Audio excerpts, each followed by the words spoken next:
Vamos dali no Pod Dali, eu sou a Valesca Carsten e estou aqui com muita satisfação gravando conteúdo para Gramado Summit e hoje meu convidado é o Carlos Klein. Obrigada por ter aceitado o convite. Eu é que agradeço. Me conta, te apresenta aqui pra gente.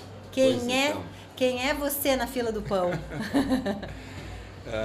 Eu hoje sou sócio, cofundador da Ventures Smart Capital, então é uma investidora de startups. A gente está há 12 anos nesse mercado de investimento de startups. Somos os parceiros oficiais da Gramado Summit. A gente realiza a batalha de startups já há 5 anos. Acabaram de Isso, ganhar acabamos de anunciar a vencedora ali no palco principal. E a gente também, a partir desse ano, a gente faz a rodada de negócios oficial da Gramado Summit, que é conectar startups com investidores e empresas que querem se conectar com startups. Então a gente fez ali um espaço de negócios. Tu tá no palco Adventure. New Ventures, que é o nome New Ventures. Palco New Ventures. Nós somos a empresa que ocupa ali o palco New Ventures. Eu tive, esse ano, na empresa, eu tive a função de ser o curador do palco, né, e o organizador da ação da Venture aqui na Gramado Summit. E como é que foi a tua estreia de curador? Olha, eu gostei, porque a gente estava agora com uma palestra, era 4 horas da tarde, e estava cheio. Olha, e esse é o termômetro. Né? E a gente começou no primeiro dia, a primeira palestra, às 10 horas da manhã, a gente começou com o primeiro round da batalha de startups, que daí estava cheio, porque tem as startups participando, mas às 11 horas a gente começou com uma palestra da cultura de inovação da Amazon. A gente trouxe um executivo da Amazon, que é certificado para falar sobre isso. Tinha gente no chão, se acotovelando, brigando para querer assistir. Então, e foi legal a palestra? Para mim, a melhor palestra que eu assisti da Gramado Summit foi essa. Foi muito boa, assim, muito legal. Eu ouvi uma pessoa falando que saiu fritando a cabeça. Ah, é? Não, e assim, porque é muito interessante. Ele falou dos 12 princípios da Amazon, né? E alguém disse, os 12 princípios da Amazon, tu vai num livro, baixa. Ele disse, vocês entram lá no site da Amazon, tem os 12 princípios da Amazon. Mas o que ele falou, ele disse assim, os 12 princípios são conflitantes. Tu não consegue colocar os 12 em prática juntos. São muitos? Não, e porque eles conflitam. Então, e ele diz assim, precisa de uma pessoa para tomar a decisão se naquela hora eu uso um e vou contra o outro, ou uso o outro e vou contra o um. E ele disse, isso faz parte da cultura da Amazon. Que legal, então, o desafio disso. Porque eu trabalhei em uma época com consultoria, né? E a gente fazia princípios, valores para as empresas, tinha sempre essa discussão, mas esse princípio é conflitante com outro, a gente precisa acomodar. Isso era uma coisa que ficou muito tempo, sabe, me incomodando. E aí quando o cara disse isso, eu disse, claro, é óbvio, né? Mas precisa vir alguém como o Jeff Bezos, que tem uma empresa de $1 trilhão para dizer que dá para fazer isso, para as outras pessoas acreditar que dá. Eu, na fila do pão, não tenho esse poder de dizer que pode. Desculpa. Imagina, mas é assim mesmo. Né? Às vezes a gente contrata, eu escuto pessoas falar, e eu já aconteceu também de precisar de uma consultoria. A sensação que eu tenho é que a pessoa olha no meu relógio e diz que horas são. Isso, mas é isso mesmo, porque às vezes a gente precisa de uma pessoa de fora para ajudar a validar aquele insight que a gente teve, aquela coisa. Né? Acho que é isso aí. Então, bom, e a gente começou a Venture há 12 anos atrás, porque acho que é importante contar, a gente já investiu em 102 startups. E vocês estão sediados em Porto Alegre onde? A nossa sede de verdade, o CNPJ, está registrado no Tecnocinos, em São Leopoldo. Mas a gente, em Porto Alegre, tem 2 sedes, vamos dizer assim. A gente é membro do Caldeira, então a gente tem espaço lá no Coworking, então quem do time que está em Porto Alegre quer trabalhar fora de casa vai para lá. Hoje a gente tem 30 colaboradores e todo mundo faz trabalho remoto, porque eu tenho gente em Passo Fundo, eu tenho gente em Florianópolis, eu tenho gente em Curitiba, eu tenho uma pessoa em Maringá, eu tenho no interior de São Paulo, eu tenho em São Paulo capital, eu tenho em Maceió, eu tenho em Macapá. Então a gente tem escritório como ponto de encontro. E está com o dedo no pulso do Brasil, né? Isso, exatamente. E temos também em Porto Alegre um espaço que é um projeto conjunto com o Tecnopuc, que é o celeiro AgroHub. Então a gente tem lá um espaço que a gente também usa como sala de reunião, um espaço de trabalho. De vez em quando eu passo o dia lá, assim como faço no Caldeira também. Sabe que essa coisa de trabalho remoto, como mudou depois da pandemia, né? Eu tive a oportunidade de ir a Nova York na sede do Google. E eu conheci uma pessoa que trabalhava lá. Sim. E aí ele me mostrou. Nossa, pensa numa coisa moderna e muito assim acolhedora para os funcionários, principalmente a questão da alimentação, espaços para descansar, até espaços para neurodivergência, muito legal. Só que vazio. E ele me disse que mesmo com toda aquela estrutura, as pessoas preferiam trabalhar em casa. Hoje eu trabalho em casa, né, principalmente. E é muito confortável, né? Porque eu digo assim, eu tomo café da manhã e em 30 segundos eu estou no meu local de trabalho. Sim. Né? Eu não preciso escolher a roupa que eu vou botar, né? Eu não preciso pegar o carro, pensar no trajeto. Então tem um ganho, né? E como a maior parte do tempo a gente está em reunião online, não vai sair de casa para fazer uma reunião online, né? Fica em casa. Mas claro que a gente sente falta, até tive essa conversa com os sócios outro dia, eu disse, eu sinto falta de que a gente possa sentar juntos de vez em quando, se encontrar no cafezinho. Estou trabalhando, me lembrei de uma coisa, me virei aqui e te disse, fulano, olha só tal coisa, a gente não tem isso um pouco. Até estava batendo um papo com um dos caras da Amazon, que é nosso patrocinador aqui, e aí falei isso para ele e ele disse, a gente, na pandemia, porque ele tem um time remoto, né? A gente construiu uma estratégia que a gente abria um Google Meet de manhã cedo, né? E deixava ele aberto ali. E aí estava trabalhando. Se alguém precisava de alguma coisa, chamava. Né? Ou se alguém estava afim de conversar, ligava a câmera, né? E ficava ali com a câmera ligada para dizer, tipo, tô precisando aqui. Daí alguém, tem um cara de câmera ligada, eu vou ali, vamos bater um papo. Né? Então fazia o cafezinho digital, assim. Sim. Que eu achei legal. A gente ainda não testou, mas é uma coisa que eu estou pensando, assim, pelo menos com o meu time de marketing, que a gente está mais próximo, de a gente tentar adotar isso, porque surge às vezes muita coisa durante o dia, que daí tu tem que fazer uma reunião, onde é que tu tá, com quem que eu falo, e que se tiver essa coisa do posso bater no teu ombro, né, funciona melhor. Sim, assim, a gente não tem tudo, mas é bom avaliar o que é bom e daqui a pouco, num outro momento, ir flexibilizando. Exatamente. Negócios é como a vida, né? A gente ajusta daqui, faz, refaz. Eu acho que não tem solução pronta para a vida toda, né? Não tem. Mas foi engraçado, vou contar como é que o Carlos chegou aqui hoje. Eu estava tomando café da manhã e troquei uma ideia com outro hóspede do hotel que eu estava. Mas assim, foi rápido porque eu estava com pressa. E depois, esperando o Uber para vir para o evento, ele perguntou o que eu estava fazendo na Gramado Summit. E aí eu troquei uma ideia. E aí ele falou assim, olha, tu precisa chamar um cara para conversar contigo, que é o Carlos Klein, porque ele teve investimento em educação, aí ele vendeu a operação, agora ele investe em startups, é uma pessoa muito interessante de conversar sobre bem esse teu tema. Pois e aí eu cheguei aqui, pedi ajuda, descobri o contato do Carlos, mandei uma mensagem, está aqui. Então é sobre isso, né? Então agora eu quero saber a tua história com educação. Sim, pois então... eu fiz faculdade de economia. Eu tinha um projeto que eu queria ser embaixador, que eu queria seguir a carreira diplomática. E aí, quando eu estava no ensino médio, né, o que eu faço, né? Fui para ser embaixador. Podia fazer direito ou economia. Daí eu fui olhar o currículo de direito e eu disse, que negócio chato, não vou conseguir fazer isso. E eu disse, economia, gostava de geografia, tinha notas excelentes em geografia. Eu disse, isso aqui tem mais a minha cara, eu vou fazer economia. E fui fazer por causa disso, esse era o mote principal. E aí, no meio da faculdade, claro, daí tu vai descobrindo o mundo, né? Eu entrei, meu primeiro ano de faculdade eu tinha 17 anos. É uma criança, né? O que sabe do mundo com 17 anos? Nada, não, e ainda o cara olha o currículo de economia e se lembra que gosta de geografia. Isso é uma pessoa com 17 anos, né? Isso. Exatamente. Não, então, toma decisões assim, né? Sim. Mas, claro que teve coisas mais complexas, mas é o que eu me lembro, assim, que foi o fator principal, é mais ou menos essas coisas. É por aí. Talvez tenha outros ingredientes, mas tá. E gostava de matemática também e tudo mais. E aí fui fazer faculdade, aí a cabeça vai abrindo, e aí o plano de fazer a prova do Instituto Rio Branco ficou para trás, nunca fiz a prova do Instituto Rio Branco. E aí eu descobri marketing, que eu não sabia que isso existia, né? E aí comecei a ver isso, e daí eu disse, queria fazer então eu disse, vou fazer uma pós-graduação em marketing para poder trabalhar nessa área. Aí quando eu me formei, era duro, meus pais estavam num momento econômico difícil, né? Meu pai tinha mudado de carreira, tinham se separado, eu não tinha dinheiro para pagar uma pós-graduação. Daí descobri que tinha um mestrado que tinha bolsa. Eu disse, então eu vou fazer um mestrado. Aí estudei e passei na prova do mestrado e fui fazer mestrado em marketing direto, assim. Na URGS? Na URGS, E aí comecei a fazer mestrado e aí um dia a minha dissertação de mestrado era sobre a indústria de supermercados em Porto Alegre, análise competitiva da indústria de supermercados em Porto Alegre. Aí eu fui entrevistar o pessoal dos supermercados. Aí a rede de contatos, vai conversando com um, com outro. E aí fui conversar com... Era um conhecido, ele era namorado de uma amiga, que era gerente de marketing de um supermercado. Daí eu fui lá conversar com ele e aí a gente conversou bastante. A gente já tinha conversado assim umas 3 vezes na vida.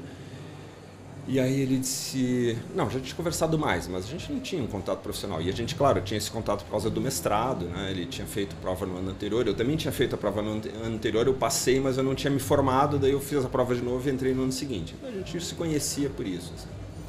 E aí ele disse... Eu estou querendo sair daqui do supermercado, não quero mais trabalhar aqui, eu vou montar uma consultoria de marketing. Tu quer ser meu sócio? Eu disse, quero. Assim. Aí tá, daí ele saiu, a gente montou o negócio. E já estava na parte de entrevista, já estava meio que no fim do mestrado, nesse momento? Não, era... Metade? Não, isso era 93. Eu entrei no mestrado em 91, mas isso era 92, na verdade, quando a gente teve essa conversa. E a gente começou um negócio em 93. Aí começamos a trabalhar com consultoria e eu comecei também, por convite dos professores, a dar aula. Porque daí eles dão aula em programa de pós-graduação, aula aqui e acolá, e aí quando eles não querem dar aula, eles mandam a gente para dar aula. Assim como tem os estagiários, tem os aspirantes a professor. Os mestrandos são assim, né? Aí uma vez chegou... Acho que foi em 92, 92. Tinha o Walter Nick lá, né? Então, eu fui orientando do Fernando Lucci, né? Mas o Walter Nick era um queridão, conhecia ele da época da faculdade ainda, porque daí eu participei na faculdade da IESEC, depois tem outras histórias, daí não vai faltar tempo no podcast. E aí foi ser sócio desse cara. Isso. Mas a história... E aí a gente tava trabalhando em consultoria. Daí o Fernando Lucci chegou e disse assim, professor tal ficou doente, ele está com 3 turmas de introdução ao marketing, a gente está sem professor, então assim, chamei vocês 3 aqui porque vocês vão dar a disciplina. Uma disciplina em 3? Não. Cada um ia dar Cada um ia dar uma turma, porque ele tinha 3 turmas, okay, uma turma de manhã, uma ao meio-dia e uma à noite. Sim. Aí para mim tocou a turma do meio-dia. Daí comecei a dar aula na turma do meio-dia, não sei o que lá. E assim, eu lia o livro no fim de semana anterior das aulas que eu tinha que dar da semana, porque tinha um mestrado, um monte de coisa acontecendo, foi uma correria, né? E aí começou essa coisa de dar aula aqui, dar aula lá. Mas como eu tinha a formação em economia e estava fazendo mestrado em administração, e tinha uma coisa na época uma força do Conselho Regional de Administração de só contratar administrador para o curso de administração, e eu tinha formação em economia, daí sempre ficava aquela coisa, mas não é o que a gente está querendo, porque tem esse problema, coisa e tal. E eu comecei a dar aula e eu sempre fui essa coisa muito observador, né? E o detalhista, eu olhava as coisas e eu achava muito desorganizado e tudo muito esculhambado. Eu disse, sabe o que mais? Eu vou fazer uma faculdade. Esses caras não sabem o que estão fazendo, eu vou fazer uma faculdade. E eu fiquei com aquele plano. Vou fazer uma faculdade significa vou empreender. Vou montar um negócio chamado faculdade. Né? E aí daí tive uma oportunidade de... na época, minha esposa, ela queria fazer doutorado fora, e aí a gente arranjou lá uma situação de ela fazer o doutorado de sanduíche, e eu fui junto. Para que país? A gente foi para o Canadá. Passamos lá um pouco mais de 6 meses, morando em Montreal. E aí quando a gente voltou, então essa coisa de ir, teve que fazer um monte de coisa para reorganizar o negócio da consultoria aqui, daí quando a gente voltou, foi uma transformação, assim, porque mudou muita coisa, né, da maneira de encarar o mundo, de acreditar no que eu podia fazer. Aí eu disse, se eu vou botar esse projeto de ter uma faculdade no ar, vai ser agora, né, porque agora que está recomeçando, né, não vou... E aí comecei a trabalhar no projeto da faculdade. A gente estava passando por um momento muito oportuno, assim, o Fernando Henrique tinha promovido, junto com o Paulo Renato Souza, ministro da Educação, uma mudança no sistema de ensino superior, tinha flexibilizado, porque tinha uma taxa de penetração do ensino superior muito baixa no Brasil, né? Acho que na época era 16% da população dos 18 a 24 anos frequentava o ensino superior, enquanto os nossos países vizinhos tinham 25%, 30% da população, né? A gente tinha uma defasagem muito grande. Então foi um momento de abertura para o ensino superior. E daí eu montei o projeto, tinha um cliente de consultoria em Caxias que tinha um negócio de ensino e que criou uma faculdade também, então a gente acompanhou esse processo de criação da faculdade. E eu montei o projeto e convidei um dos sócios para ser meu sócio, porque eu queria ter alguém mais sênior, assim, que tivesse mais experiência e me ajudar a montar um negócio. E a gente montou um negócio. E assim nasceu a? ESAD. Escola Superior de Administração, Direito e Economia. E eram esses 3 cursos? Na verdade, a gente começou com administração.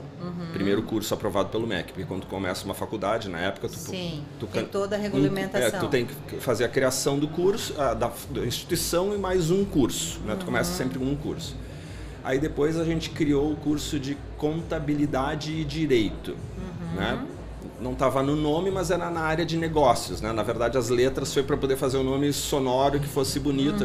Eu tinha assim, achava que tinha que ter nome de escola superior, porque né, faculdade era um nome meio foneticamente ruim, né? Enfim, então daí ficou essa coisa. Daí a gente fez contabilidade, depois a gente fez direito, depois fez economia, fez psicologia. Então tinha um curso de psicologia que era mais voltado para a área empresarial. Isso começou em que ano? 2004, que a gente recebeu, 8 de agosto de 2004, que eu peguei e liguei para o meu ex-sócio da consultoria e disse, agora quando tu falar comigo, tu me chama de reitor, porque agora eu sou diretor de faculdade, nem sou reitor, mas eu brinquei. Então eu brinquei, o dia que eu virei reitor foi 8 de agosto de 2004. Aí começamos o projeto, deu super certo, formamos uma primeira turma maravilhosa, tivemos 200 alunos no primeiro ingresso, quando outras instituições que abriram na época começaram com 10, 20, 30 alunos, a gente conseguiu botar 200 pessoas para dentro. E era localizada onde? No Colégio Bom Conselho. No espaço utilizaram um espaço que eles não usavam à noite. Na verdade, o Bom Conselho já foi uma escola muito maior, na ocasião tinha diminuído de tamanho, tinha uns 700 alunos e eles tinham capacidade para 13 mil alunos, então eles tinham... Praticamente metade do imóvel ali estava desocupado. Imagina. E aí a gente fez um contrato... E super bem localizado. E a gente fez um contrato de locação bacana com eles. Assim, a irmã que nos recebeu foi muito generosa, assim, foi importante essa ajuda que ela deu. E a gente conseguiu, então, a partir dali crescer, né, e começar o negócio com investimento zero, sem investidor, né, só com o trabalho e o dinheiro que a gente tinha. Assim, foi Aí conheci o pessoal da Artes Médicas, aí ganhamos prazo para pagar, conhecia lá o Bira Valdez da Band, deu prazo para fazer mídia, o Dani da Ativa, que deu prazo também. Eu fui conversar com o Bira, tô montando uma faculdade, preciso de ajuda, o que tu quer? Eu preciso fazer propaganda. Faz a propaganda que tu quiser, me diz quando é que tu quer pagar e vamos em frente. Que legal.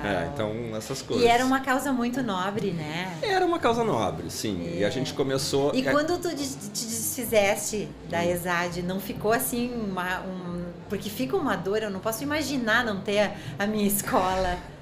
Eu vou te dizer assim que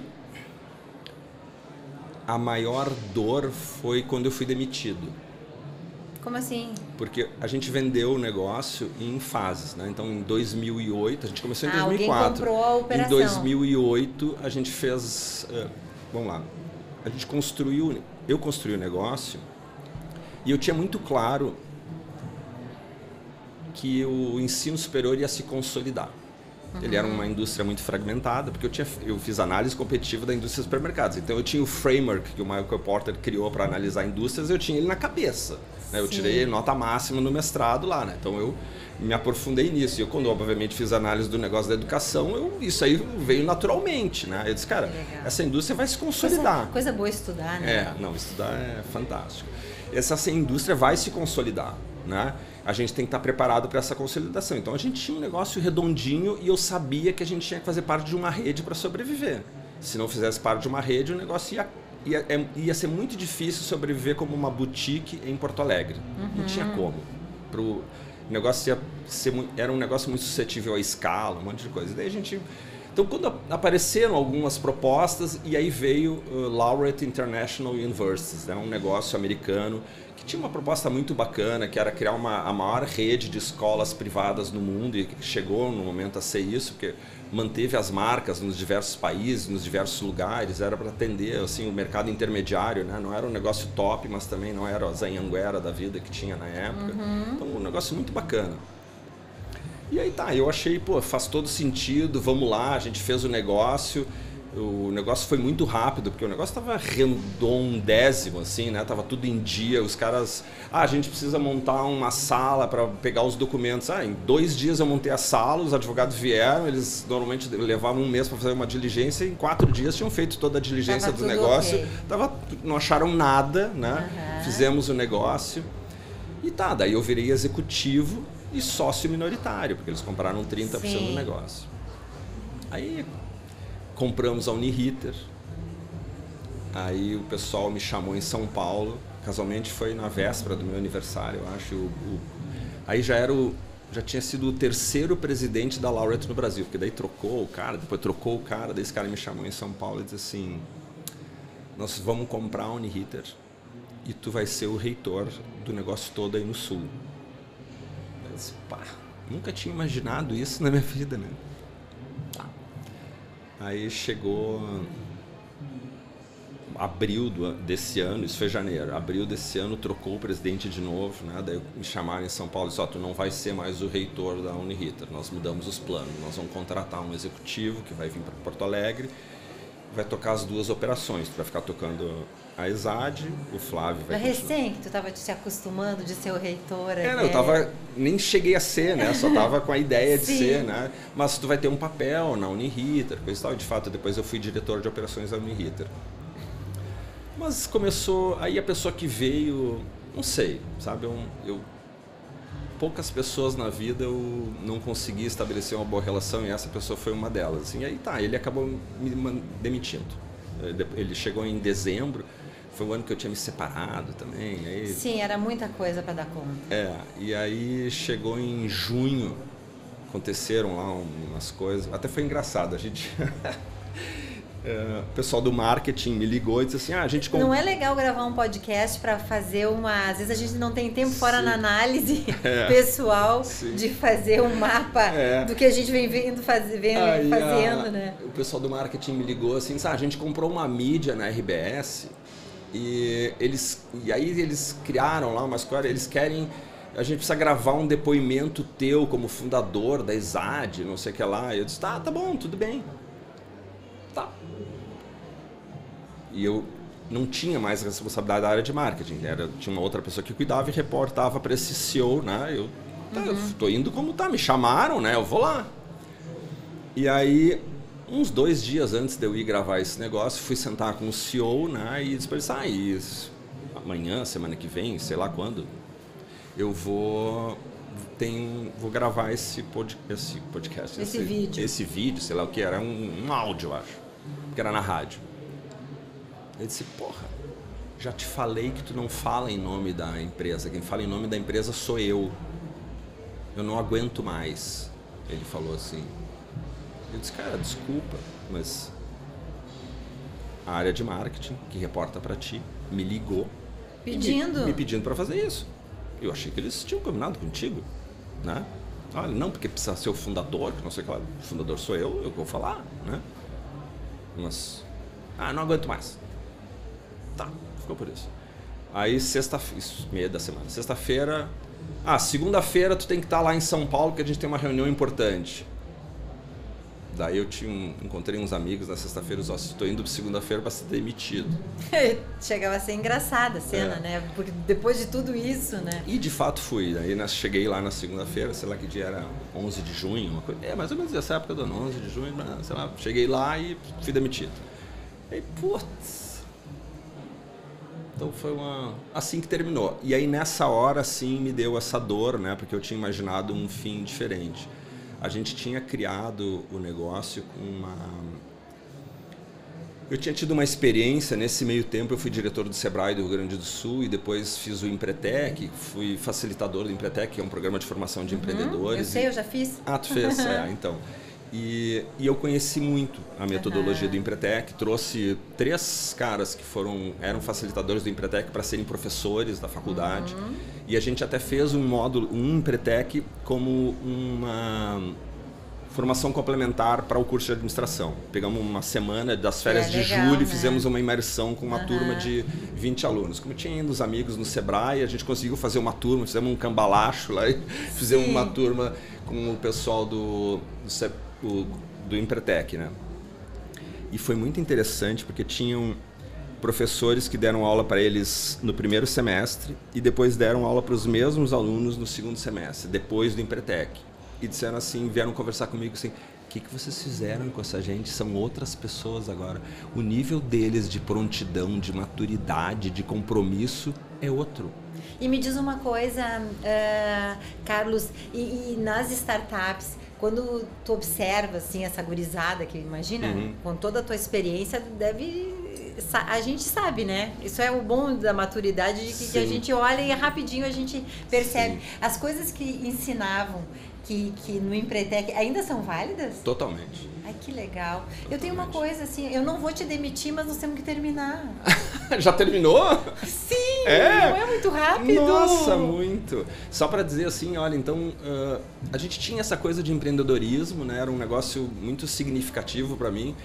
E foi isso que me motivou depois, então, quando veio o convite do Sandro para me tornar um investidor, né? E acabei depois, durante muito tempo, me envolvendo apenas como sócio, e agora fazem 3 anos que aí eu deixei de ser só sócio e virei também executivo e ajudando a tocar o dia a dia do negócio. Mas sou apaixonado por essa coisa do empreendedorismo, da criação de negócio, de inovação. E aqui misturado com essa galera, é bem bom, né? Muito, sim. Olha, obrigada por ter vindo. Pena Imagina, que terminou, mas obrigado a gente tem pelo tempo. convite. Imagina, e depois a gente vai seguir na conversa. Então tá, gente, até o próximo episódio. Pode dar ali. Vai, Summit.